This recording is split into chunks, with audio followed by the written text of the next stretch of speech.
Hello everyone, welcome back. We're still talking about the development of ear, and this is the last section of this presentation. In this section, we'll talk about the modification of cells.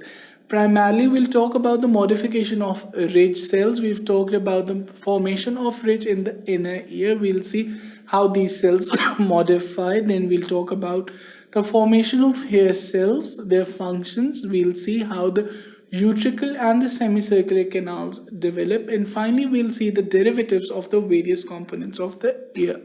So moving on, so the inner ridge cells, they form the spiral limbus. This is the spiral limbus in this region. It gives attachment to the membrana tectoria or the tectorial membrane. So the spiral limbus is formed by the inner ridge cells.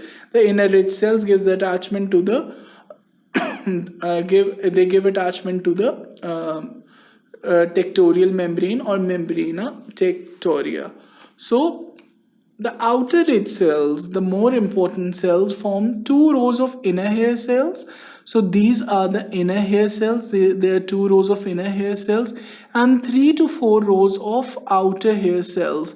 So these are the outer hair cells. Here you can see, and there are 3 to 4 rows of outer hair cells.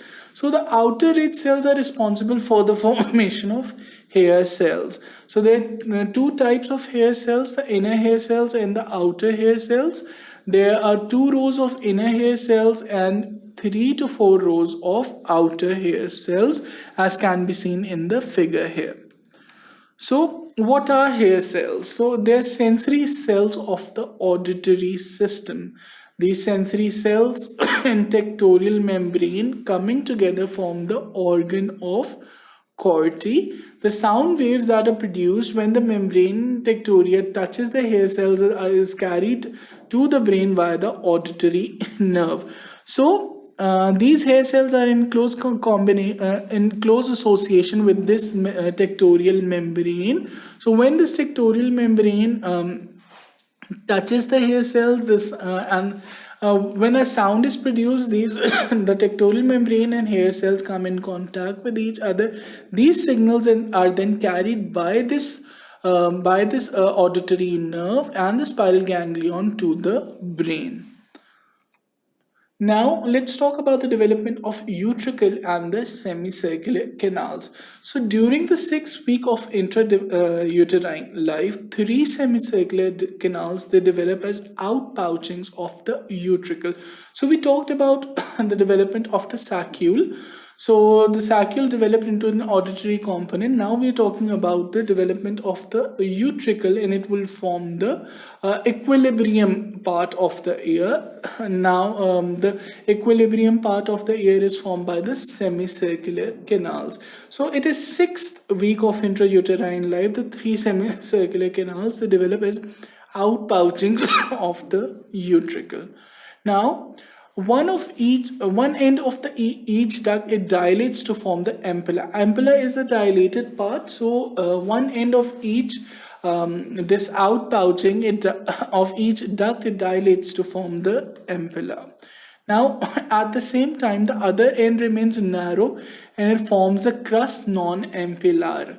So 2 components of a tube or a duct are formed: an expanded portion, the ampulla, and a non-expanded portion, which is known as the crus non-ampullar.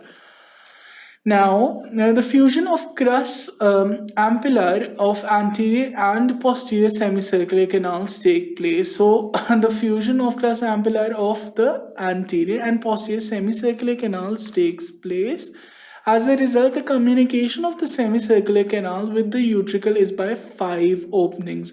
Why 5? Why not 6? Because there is communication between the anterior and the posterior semicircular canals. Now, cells in the crus ampullare, they form a crest which is known as the crista ampullaris. These are the sensory receptors of equilibrium. So cells which are present in the crus ampullare, they undergo development and they form a crest. This crest is known as crista ampullaris. This crista ampullaris is the organ of equilibrium. So now the macular sensory receptors for static balance, for static balance, for gravity, they develop in the medial walls of the utricle and the saccule. So the organs, the sensory organs that are responsible for this, for static balance and gravity, they develop in the medial walls of both the utricle and the saccule. So impulses which are generated in the sensory cells of macule by crista ampullaris, they're carried to brain by the vestibular nerve. So vestibular nerve in this pathway plays the important role. The impulses which are generated by the maculae sensory receptors that were developed in the medial walls of both the utricle and the saccule, they are carried as well as the crista ampullaris, they are carried by the vestibular nerve to the brain, and this is how the static balance and gravity is measured and the sense of equilibrium is maintained in the body.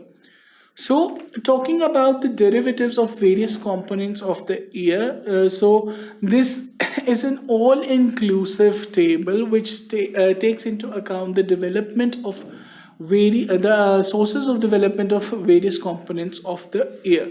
So talking about the internal ear, we have a saccular portion and a utricular portion. So the saccular portion forms a saccule, the cochlear duct, the utricle, and the semicircular canal. The utricular portion, it forms the duct, the endolymphatic duct, and the sacs. Now coming to the middle ear, the first pharyngeal arch, it gives rise to malleus, incus, and tensor tympani muscle. Now the second pharyngeal arch, it forms the stapes and the stapedius muscle.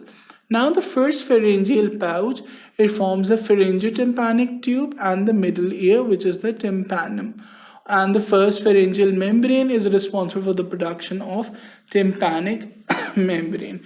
As for the external ear, we have the first pharyngeal cleft, which helps in the formation of external auditory meatus, and finally we have auricular hillocks in mandibular and hyoid arches that are responsible for the formation of pinna or the auricle. So this was all about the development of external ear. The development of external ear proceeds in components, that is, it proceeds as a part of either external ear, middle ear, inner ear. Inner ear is the first to develop and slightly complicated. The rest of the ear is comparatively easy. I hope you understood and liked this lecture. For further such sections, keep watching sqadia.com.